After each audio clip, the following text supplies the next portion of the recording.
Hey, in this video, we'll dig deep in the realm of social media. There are some really big social networks that are important to know about, but there are also smaller, more niche networks that can be really valuable to your business too.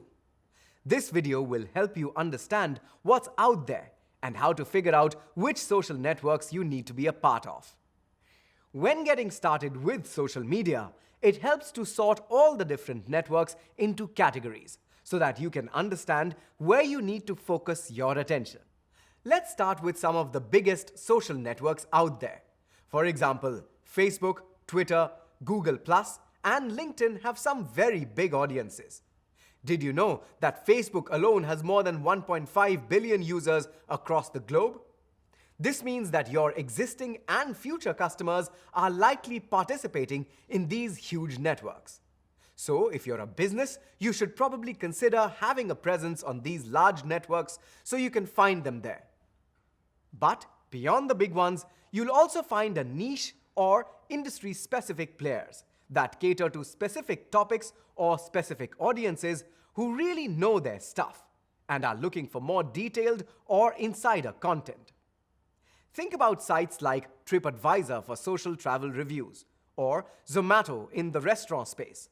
There are lots of different sites out there dedicated to lots of different industries, and you should search around to find the most important ones for your business. And although membership on these sites might be smaller, those members can be exactly the kinds of people you're looking to attract. Another thing to think about when you are deciding where you should participate is the purpose of each social network. For example, some social networks are mostly used for personal relationships. Some are more focused on sharing content, and some are used more for professional networking. Let's dig into that a bit more. Personal networks are one way that people keep in touch with friends and family online. But that doesn't mean that you can't participate as a business. People discuss products and services all the time. You just need to be aware of the context.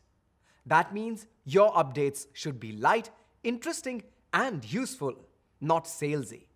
For example, an ethnic store could post photos of a customer donning a smart kurta, and that might get referenced or shared by people on the network, exposing the business to more people. Content sharing networks give potential customers information they can sink their teeth into. Facts, figures, graphics, reviews, and things like that. For example, YouTube, where that same ethnic store could publish videos that show how to wear it. Or Pinterest, where beautiful photos of bridal outfits could be featured.